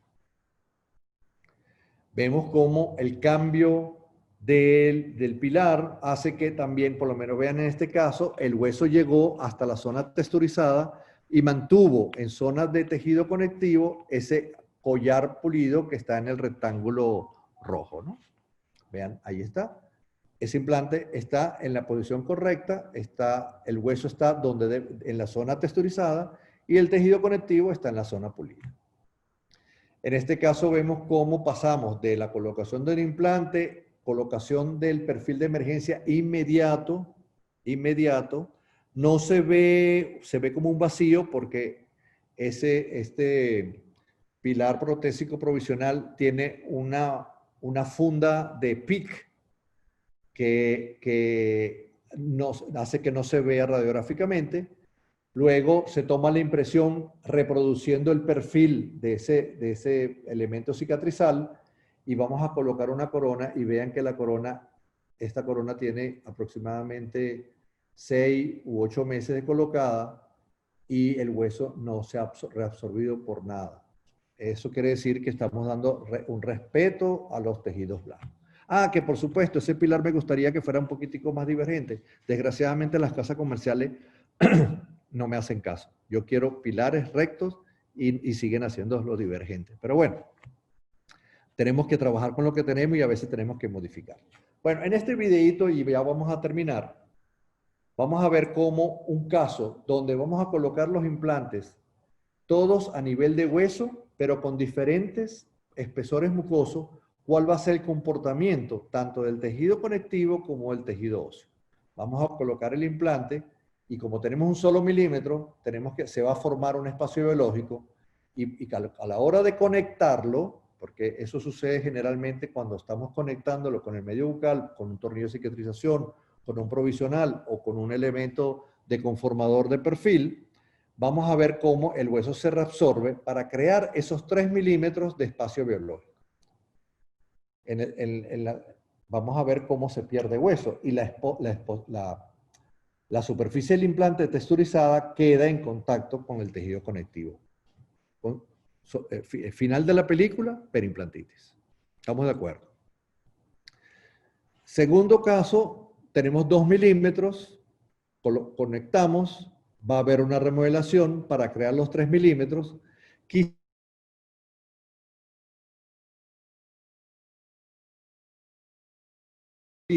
No le pase mucho más de eso, pero si no lo tiene, vamos a tener un problema de inflamación crónica porque el tejido conectivo está conectado a esa superficie texturizada. Si tenemos 3 milímetros, ya empezamos a entrar en el respeto de la biología. Vamos a tener una pequeña remodelación a la hora de conectar, pero manteniendo ese espacio biológico, ¿cierto?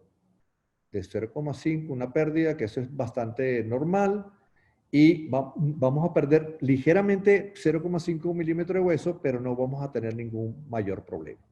Ahora, tenemos 4 milímetros de tejido, cosa que no sucede con frecuencia. Vamos a tener un implante colocado justocrestal, vamos a conectar con fíjense que el perfil cervical, el que está en color, así como color ocre, es la misma forma y entra en la encía o la mucosa la misma profundidad. Lo demás es el pilar de titanio. Vean cómo en este caso, como hay un espacio biológico que estamos respetando, que lo estamos empujando con el healing abutment, vamos a crear un suficiente tejido para que la irrigación sanguínea y la organización de todas esas fibras se mantenga y no se pierda hueso. Y esto lo habla muy bien Thomas Linkevicius. Ahora, tenemos un caso donde, en cambio, la constante es el tejido mucoso de 1 milímetro o 1,5 milímetros, pero para usar números redondos, no fracciones, vamos a colocar los implantes a diferentes profundidades. Uno a bone level, o sea, a nivel de hueso, ya sabemos lo que va a pasar, va a perder hueso, ¿cierto? Y puede llevar a la mucositis y la hiperimplantitis. Vamos a perder hueso allí. Si lo ponemos 1 milímetro por debajo, igualmente estamos en deficiencia de esa distancia para crear el espacio biológico. Se va a formar, a la hora de conectar, se va a ver una remodelación, se va a exponer un poco el implante en contacto con el tejido conectivo. Vamos a perder hueso. Ahora, si lo colocamos 2 milímetros de profundidad, teniendo 1 milímetro de mucoso, vamos a tener una saucerización.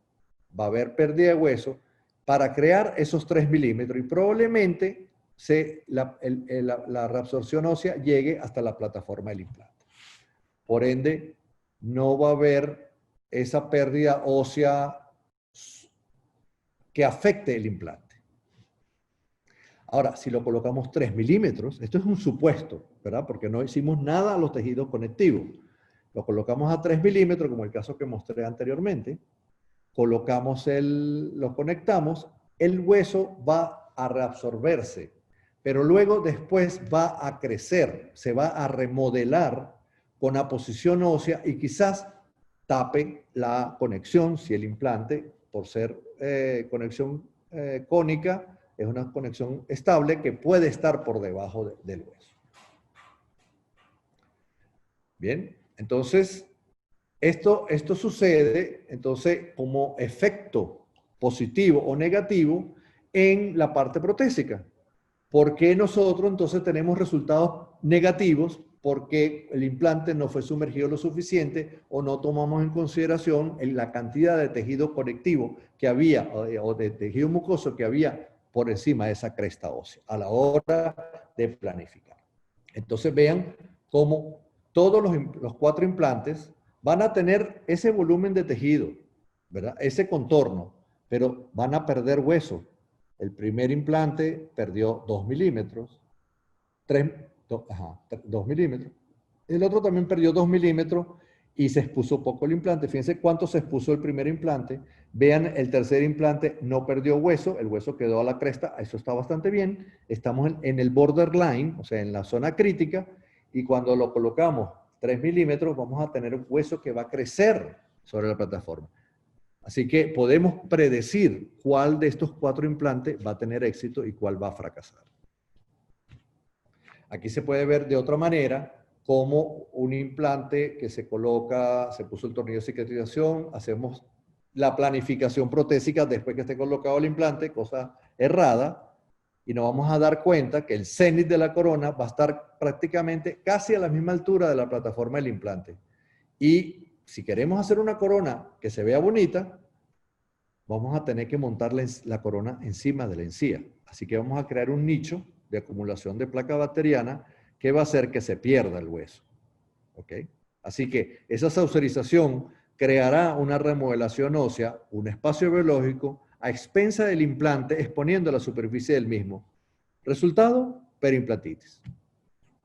Ahora, colocamos el implante. Si queremos hacer que la corona no esté montada sobre la encía, el efecto óptico va a ser negativo porque la corona va a estar mucho más atrás de lo que estaría el perfil de emergencia de la corona desde el punto de vista estético. Así que no es una solución. Si el implante tiene 3 milímetros de mucosa, estamos hablando ya de unos valores relativamente normales, pero fíjense dónde yo necesito colocar el cénit de la corona, por una cuestión estética. Estoy muy cerca de la plataforma del implante. Voy a tener que hacer un tornillo de cicatrización de estos prefabricados para que la encía cicatrice allí, pero voy a empezar a perder hueso. ¿Por qué? Porque tengo que crear un espacio, la biología quiere crear un espacio biológico. Así que va a suceder lo mismo que el caso anterior. Y tiene solamente 3 milímetros de altura mucosa. Ahora, vamos al último caso donde tenemos 2 milímetros de altura mucosa, pero el implante está subcrestal. Así que tenemos 2 milímetros de altura mucosa, 2 milímetros de cresta ósea. Vamos a diseñar la plataforma, el cénit de la corona. Ya está bastante alejado de la plataforma, pero esa cresta ósea vestibular se va a perder, se va a remodelar. Por ende, eso se remodela, eso se va a remodelar. Y vean cómo se remodeló, pero el implante no se expuso. Quedó sumergido dentro del hueso. El cénit está en la posición estética correcta, el espacio biológico es el adecuado y vamos a tener entonces una remodelación ósea sin afectar la pérdida ósea del implante. Sin exponer la superficie del implante, disculpe. Bueno, entonces, este sistema lo voy a dar rapidito, es fantástico, es fascinante. Cuando lo entiendan, se van a dar cuenta que es un instrumento, para mí es indispensable como protesista. Y si yo le doy esta información al cirujano para colocar los implantes, él va a saber que puso el implante poco profundo, va a tener que sacar el implante, fresar más y ponerlo más profundo para que me dé ese perfil. Dependiendo si tenemos 3 milímetros de tejido blando, 4 milímetros, o a la plataforma. Si tenemos 3 milímetros de la plataforma, 4 milímetros, 5 o 6. Pareciera que 6 milímetros fuera imposible, pero probablemente tenemos 3 milímetros de mucosa y el implante se fue 3 milímetros. Pero ya el implante está integrado. ¿Cómo vamos a hacer para solucionarlo? Con este sistema podemos solucionar esta situación. Así que de tomar una impresión con el diámetro del elemento para tomar la impresión, el transfer, a tomar la impresión con un perfil de emergencia preestablecido, es completamente diferente. La corona, el laboratorio lo va a poder hacer exactamente como nosotros creamos ese perfil de emergencia. Por ende, ya sabemos que no vamos a tener pérdida ósea, ya sabemos que no tenemos que empujar los tejidos ni maltratarlos para colocar la corona. Y si la corona es cementada, sabemos que la corona va a llegar al hombro porque no hay un tejido que lo esté rebotando, ¿ok? Cosa que a mí no me gusta cementar, repito, me gusta que sea atornillado porque controlo los excesos de cemento fuera de la boca. Así que vean este caso a 5 años como teniendo diferentes alturas de cénit, uno de esos 2 dientes se le colocó un implante. Y aunque no son totalmente simétricos, nos es bastante difícil saber dónde está el implante. Así que los cénit lo llevamos más o menos a la simetría. Bien, a la simetría, por supuesto, aquí se pudiera corregir algo, pero dependiendo dónde está el implante y a qué profundidad. Y el implante está en el diente 21. Así que nosotros pudiésemos hacer alguna modificación gingival, una gingivectomía, aumentar un poquitico el contorno gingival de la corona para empujar los tejidos por esa fuerza dinámica de compresión, pero si tenemos el implante demasiado cerca a ese cénit, todo lo que hagamos va a ser inútil. Entonces, este es el último caso, para terminar un poquitico esta presentación, y no se ha caído el internet, gracias a Dios. Vamos a colocar, este es un caso donde se extrajo el diente, se tomaron todas las medidas para poder escoger el perfil de emergencia, el elemento cicatrizal individualizado, medimos dónde está la cresta ósea, colocamos el implante en la posición correcta, en la zona más palatina posible, colocamos el pilar de cicatrización, un abutment, y sobre ese abutment vamos a construir un perfil de emergencia que lo vamos a utilizar el sistema, donde creamos el primer dibujo a la izquierda, es como sale del molde, y después lo vamos a tallar como si fuera un muñón artificial. Y sobre eso vamos a colocar un poquitico, me ayudó siempre con PRF, porque como tengo que rellenar el espacio libre que queda entre la pared del implante y la cara interna del alvéolo, voy a colocar sticky bone, o sea, voy a mezclar hueso alográfico o xenográfico, o ahorita estamos usando mucho la dentina molida, tratada, mezclada con el PRF, con resultados increíbles porque tiene unos procedimientos, una velocidad de formar hueso mucho más rápido que el allograft, inclusive que el hueso autólogo. Pero bueno, este es otro tema. Entonces, colocamos el provisional cementado, pero el pilar es atornillado y la línea de cementación va a estar por encima de la línea del borde libre de la encía, por ende es muy fácil de controlar los excesos. Y vamos a ver cómo de esta situación de la extracción vamos a caer en una situación como esta, donde tenemos un tejido sano, el implante está sumergido suficiente y podemos hacer un perfil de emergencia adecuado con un contorno de la corona adecuado para que sea simétrico. Vemos cómo el tejido, dependiendo de cuál es el contorno gingival, vamos a lograr ese contorno porque hicimos una corona respetando ese perfil de emergencia subcrítico que tenía el diente natural. Nosotros los vamos a manejar con el tornillo de cicatrización, de conformación, de perfil de emergencia. Así que luego de que el tejido está maduro, nunca vamos a tomar impresiones con un tejido que está todavía cicatrizando. Nos gusta que el tejido esté maduro porque así sabemos si el hueso se estabilizó, si los tejidos se estabilizaron. Los periodoncistas saben más que yo cuál es el tiempo de maduración de los tejidos a la hora de decir, este tejido ya está maduro después del tratamiento periodontal. Reproducimos el perfil de emergencia del pilar protésico conformador de perfil de emergencia con el transfer o el poste de impresión con el mismo sistema para poder crear el mismo perfil de emergencia que tiene el provisional.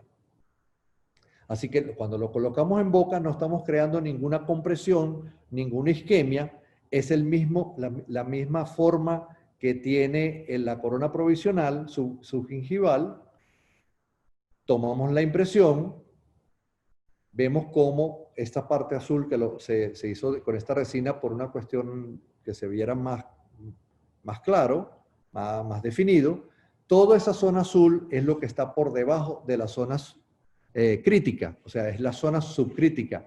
Y la línea horizontal que está es el ancho de la banda del hombro que va a tener el pilar protésico. Así que ya el laboratorio, si nosotros le estamos dando información, él sabe hasta dónde va a llegar la corona. Va a tener que crear una banda que va libre de circonia, de titanio, para que el tejido pueda en esa zona abrazar mejor el amor. Este es el modelo que va a recibir el laboratorio, por ende, el laboratorio no va a tener ningún problema en interpretar cómo va a ser ese perfil subcrítico de la corona. Y este es el resultado en el momento de atornillar la corona. En el momento cero de atornillar la corona, vean que no hay ningún tipo ¿cómo se llama?, de presión en los tejidos.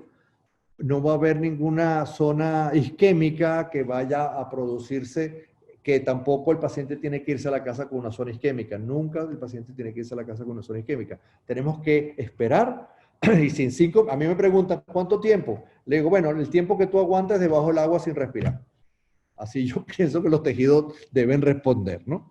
Pero lo importante es que el paciente no se vaya a la casa. Si hay una zona de isquemia, tenemos que sacar la corona, aliviarla, y si la cementamos, ¿qué problema, no? Ya no la podemos sacar. En cambio, si es atornillada, sí podemos darnos ese lujo de modificar un poco.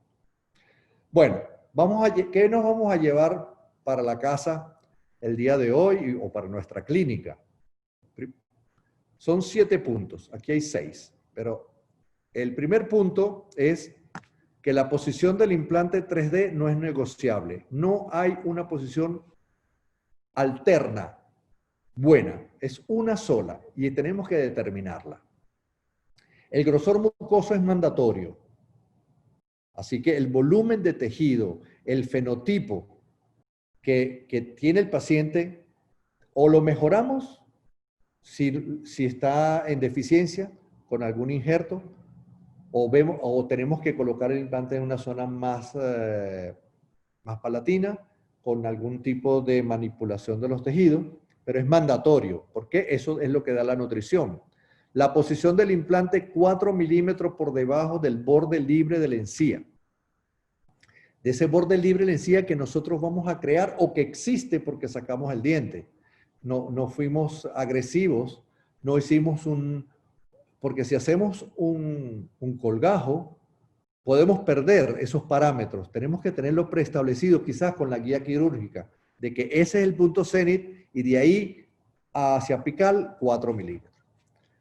El platform switching es beneficioso porque estabiliza los tejidos blandos encima de la plataforma del implante. No permite que bajen las fibras circunferenciales tipo 1, que son las rígidas, se quedan ancladas en esa plataforma. La escogencia de implantes de menor diámetro es lo recomendable para que tengamos mayor cantidad de hueso, menor cantidad de titanio, pero respetando siempre la mecánica, la biomecánica y la resistencia de los materiales. Más espacio para los tejidos. Importante que debajo de esa corona haya espacio para que se forme un coágulo, para que se forme un tejido y que el hueso vaya a la zona de confort, porque nosotros le concedimos ese espacio, porque si no el hueso te va a responder de una manera negativa. Pero lo más importante es que el cenit lo decide todo. O sea, ese cenit gingival o cenit coronal, dependiendo si lo ve el periodoncista o lo ve el protesista, ese cenit, ese diseño de la corona, en la planificación es la que determina cuál va a ser la posición del implante y cuál van a ser los procedimientos adicionales que vamos a tener que realizar. Si necesitamos un injerto mucoso, si necesitamos un injerto óseo, si necesitamos conformar un diseño de la prótesis, pero siempre evitar la encía artificial de cerámica, en lo posible, especialmente si es un diente único. Eso se ve bonito en el momento, pero estamos creando un problema de higiene y de violación de la biología que el organismo del paciente nos lo va a reclamar. ¿Por qué? Porque nosotros no queremos esto. Nosotros queremos que el hueso no se pierda, que no se expongan las espiras del implante. Ya aquí, ya todos ustedes saben por qué se perdió hueso. No respetamos la biología. ¿Ok? Así que tenemos que evitar esto, porque estos son bombas de tiempo en nuestro consultorio que nos quitan un montón de tiempo, no nos permiten atender pacientes nuevos, sino tenemos que corregir nuestros errores. Esto los pongo en son de casi en broma, sigan la luz, lean mucha literatura, aprendan de biología. Y bueno, la Umbrella envuelve a todos esos artículos por debajo. Metan debajo de esa Umbrella todos los artículos que tengan que ver con el mantenimiento del tejido óseo y la preservación de los tejidos blandos a través del tiempo. Por supuesto, el equipo. El equipo es fundamental. La visión que tiene un periodoncista no la tiene un protesista. La visión que tiene un protesista no la tiene un cirujano.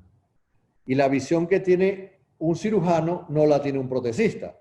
Así que el manejo multidisciplinario a la hora de decidir cuál es el mejor tratamiento para ese paciente o para ese caso es fundamental.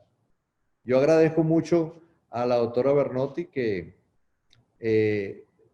su tarea ha sido conquistar mi cerebro y mi corazón para poder hacer una odontología mejor.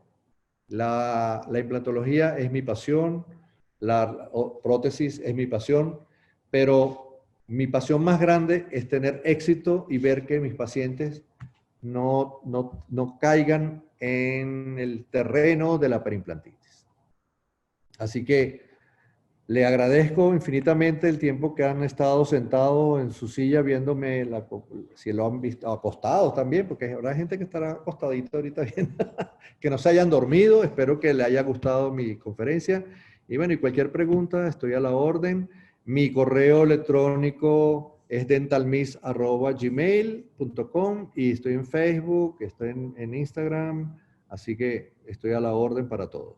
Muchas gracias. Gracias, doctora Fonseca, por esta oportunidad que me ha dado y gracias por la segunda oportunidad que me dio para poder terminar mi conferencia, que la hice con mucho cariño para todos ustedes.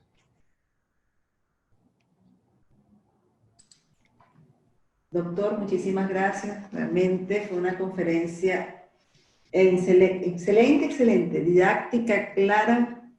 ¿Qué más podemos pedirle? De verdad que nos hemos quedado fascinados. Gracias, muy amable. Hemos mostrado que la terapia con implantes es un tratamiento efectivo, realmente. Parece ser sencillo, pero para obtener resultados óptimos hay que tener mucho cuidado, hay que tomar en cuenta muchas cosas, hay que tener un balance armonioso entre la función, la estética y los principios biológicos. Como usted en toda la conferencia creo que fue el mensaje principal, esos principios biológicos, donde debemos considerar la condición de los tejidos blandos, los tejidos duros, donde debemos tomar en cuenta lo que es ese espacio biológico, lo que es el biotipo, pero también algo importante que hay que considerar que son las condiciones sistémicas de los pacientes y que todo esto nos permita realmente la estabilidad del implante en el tiempo. Creo que todas esas consideraciones, si las tomamos, indudablemente vamos a tener éxito. Exacto. Exacto. Sin embargo, déjeme leerle, doctor, unos comentarios muy positivos que le han realizado. El doctor Miguel Hirschham le manda a decir todo muy claro. Alberto, buenas fotos.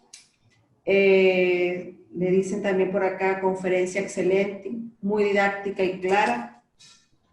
También acá tenemos otro mensaje donde le dice la doctora Rudy Jiménez, ella es directora de Extensión y Servicio de la Facultad de Odontología. Felicitaciones, doctor Miceli. Gracias por brindarnos esta excelente conferencia y compartir sus conocimientos de una manera súper didáctica, dinámica, en un tema tan interesante como es la aparición de la perimplantitis, tomando en cuenta que es una patología muy común y que debe ser evitada tomando en cuenta todas las consideraciones que presentó en la tarde de hoy. Muchísimas gracias. Tenemos otro mensaje de Francis Rodríguez, donde le dice asombrosa presentación. Gracias. Gracias, un millón. La doctora Bernotti le dice felicidades, doctor Miceli. Me encantó. Me encantó su conferencia. Excelente. Y tenemos acá unas preguntas. Okay. Una pregunta que vamos a hacérsela, que dice, ¿cuánto tiempo debo esperar después de la colocación del implante para utilizar un cérvico, doctor? Excelente pregunta. Estamos creando ahorita un protocolo dependiendo, nosotros podemos tener dos escenarios. Uno, tenemos una zona de déntula y otra, tenemos una zona donde vamos a extraer un diente. Entonces, en la zona donde vamos a extraer el diente, podemos regenerar el alvéolo para en una posterior oportunidad colocar el implante. Así que en esa situación, nosotros podemos crear las condiciones de tejido blando con el cérvico previo a la colocación del implante. Esa es una técnica que creamos como un provisional que crea un póntico ovoide, ¿ok? Estamos creando ya, porque se pierde, no queremos que se pierda esa anatomía gingival que había cuando estaba el diente. Posterior a la colocación del implante, podemos hacer el cérvico en el mismo momento de la colocación del implante, sea en alvéolo fresco, o sea, implante inmediato, o en un implante en zona de déntula, levantando el colgajo, nosotros podemos colocar ya preestablecido ese perfil de emergencia. Consideramos que esta es la mejor forma, porque estamos ahorrando como tiempo, estamos trabajando, cabalgando uno sobre otro, que es la maduración ósea con la maduración de los tejidos blandos. Pero, si el implante fue colocado y se le colocó un tornillo de cicatrización, podemos nosotros, después que los tejidos estén maduros o cuando el implante esté osseointegrado, podemos retirar el tornillo de cicatrización y colocarle el cérvico, o sea, ese conformador. O sea, lo puedes usar en diferentes etapas. Lo importante es que después que se colocó el cérvico, sí hay que esperar una maduración. Igualito que después de un tratamiento periodontal. Siempre hay que esperar una maduración de los tejidos.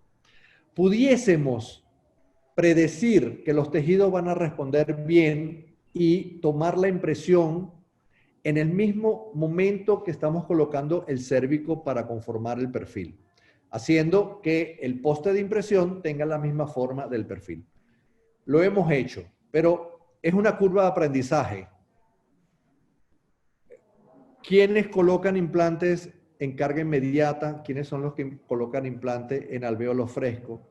¿Quiénes colocan el implante y ponen un tornillo de cierre y cierran el colgajo para después abrirlo a los 4 meses, 3 meses o el tiempo que se tarde la osseointegración? Lo importante es que el perfil de emergencia, el perfil de emergencia tenemos que crearlo.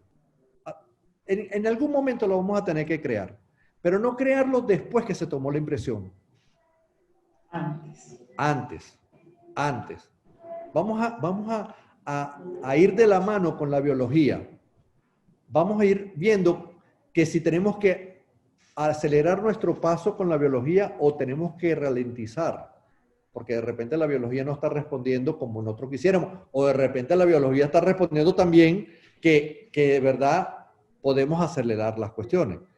Pero vamos a decirlo en resumida, yo puedo extraer un diente, colocar el implante, poner el cérvico, por supuesto con estabilidad primaria, tomar impresión en ese mismo acto quirúrgico, con el cérvico bien diseñado, con el transfer, con la forma del tornillo de cicatrización, conformador de perfil, y mandar la impresión ese mismo día al laboratorio, atornillarle el elemento cicatrizal. Cuando el hueso esté cicatrizado y los tejidos blandos estén cicatrizados, yo la corona la tengo en mi consultorio hace tiempo, porque el laboratorio ya me la mandó.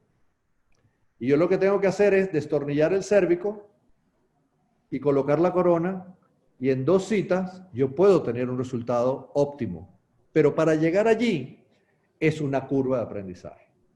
Sería irresponsable de mi vida, irresponsable por parte mía, de decirle, háganlo así. No, es una curva de aprendizaje. Se puede hacer, pero tiene que cumplirse un montón de condiciones. Desde la estabilidad del implante, desde la profundidad, la posición del implante y de la cantidad de tejidos blandos, el diseño del perfil de emergencia, la toma de impresión y que el laboratorio haga la corona. Pero si vamos por la parte más ortodoxa, más tradicional, se coloca el implante, se pone el tornillo de cicatrización, se hace el perfil de emergencia, pero ¿qué pasa en ese encía alrededor del tornillo de cicatrización que maduró? Vamos a tener que romper las fibras. Vamos a tener que epitelizar un poco para atornillar el perfil de emergencia. Y allí esperar una maduración para posteriormente tomar una impresión. Pero lo bonito de cérvico, que es lo que me ha hecho a mí de verdad evolucionar en este mundo de la prótesis sobre implante, es que hemos logrado preestablecer el espacio biológico con el cérvico y la posición del implante con el cérvico. Perfecto. Doctor, ¿qué material es el ideal en la zona subcrítica? Bueno, materiales que sean actualmente, los materiales más biocompatibles que hay son el titanio y la circonia. Cualquier material que nosotros coloquemos permanentemente en esa zona subcrítica, tiene que ser biocompatible para que los tejidos se comporten de una manera adecuada. Un periodoncista sabe muy bien cómo deben ser esos tejidos en esa zona. Cómo debe ser la adherencia epitelial, cómo debe ser la adherencia del tejido conectivo, y eso lo tenemos que crear con nuestro implante, porque la biología es una sola. Y las bacterias son las mismas. Son los mismos malandros que están en ese surco, sea para un diente como para un implante. Okay. Así que tenemos que respetar la biología. Definitivo. Definitivo. Aprender un poquitico más. Ya el odontólogo ya no es un mecánico. O sea, no es que tiene una turbina en la mano y vamos a tallar dientes y vamos a tapar el hueco. No, ya el odontólogo se ha vuelto más biólogo. Ya conoce más de biología, sabe cuál es el comportamiento óseo, la fisiología ósea, la fisiología de los tejidos blandos, de la cicatrización. A mí cuando me formaron como protecista, a mí me decían, en la zona de póntico, edéntula, ni la toques. Me le montas la corona arriba como una silla de montar. Eso fue hace 40 años. Ahora, por supuesto, no. Tenemos póntico ovoide, respetamos porque queremos pila, porque estamos viendo no solamente una cuestión biológica, sino cuestión estética, una forma más fácil de limpiar. Ok.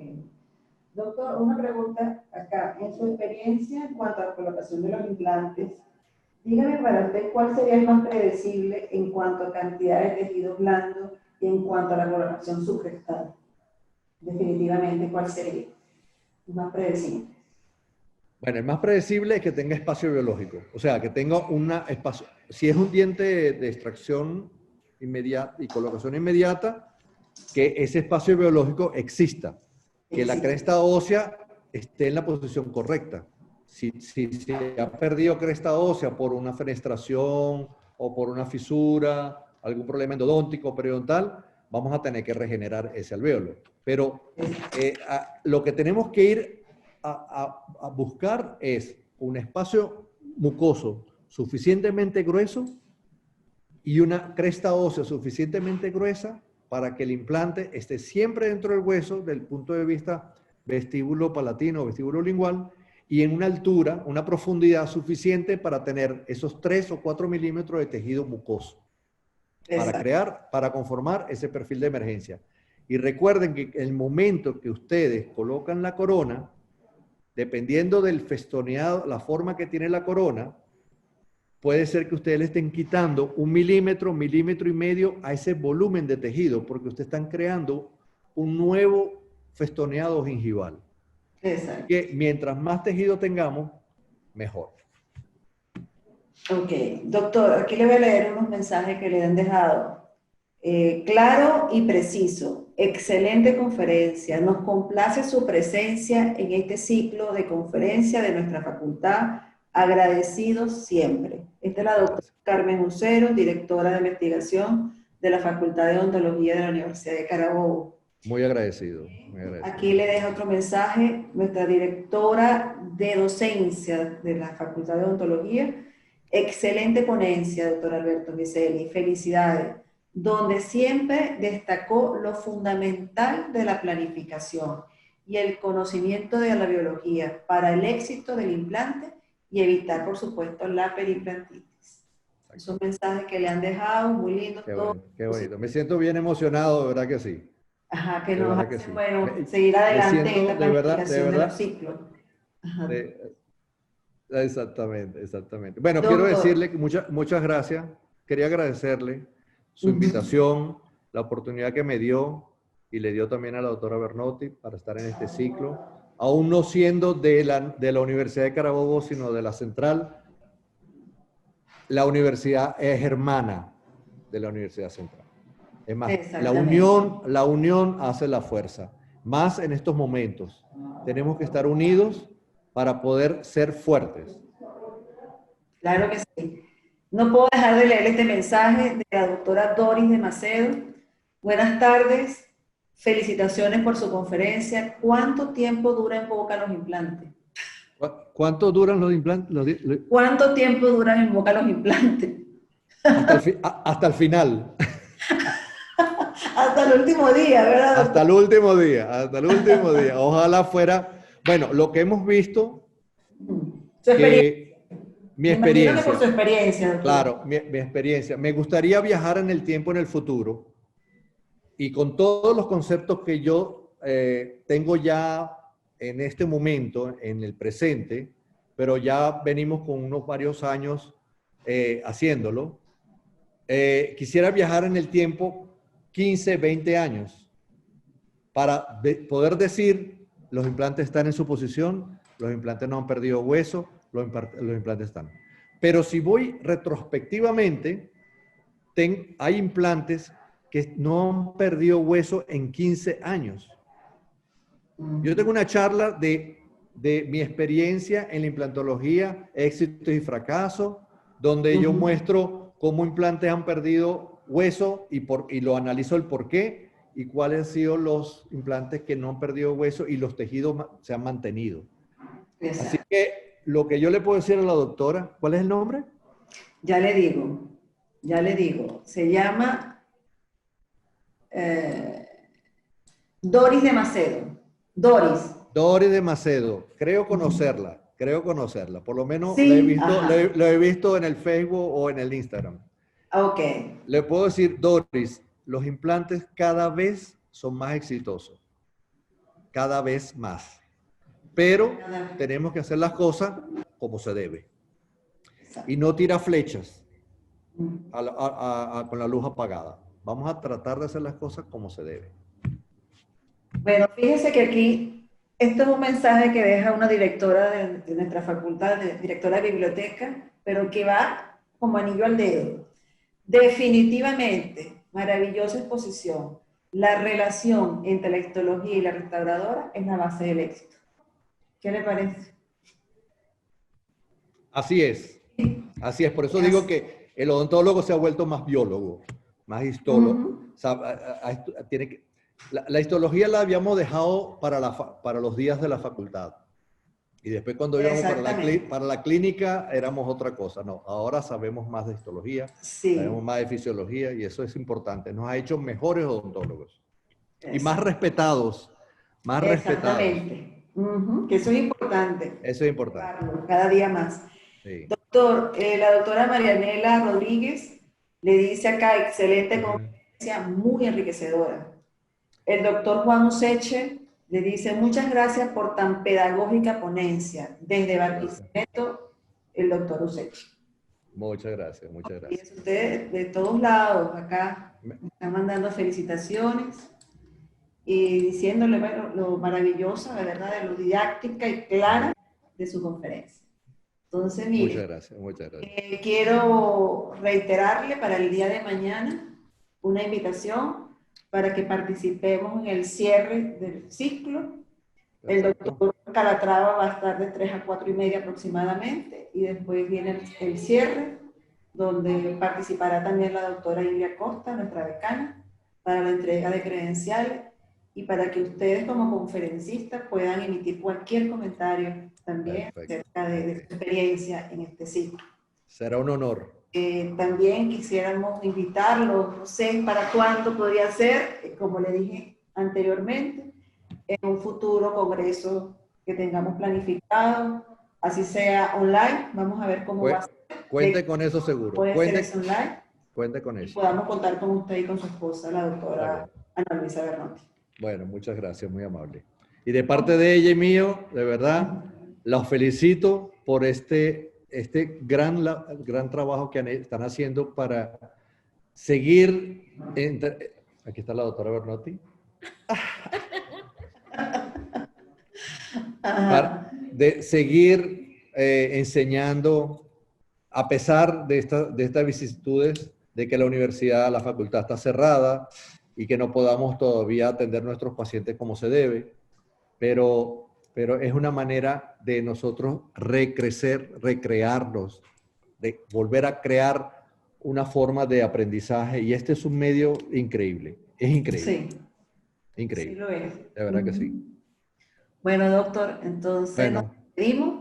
bueno, muchas gracias. Buenas tardes, Buenas tardes, muchísimas gracias nuevamente. que Dios los bendiga a todos, hasta luego. Amén.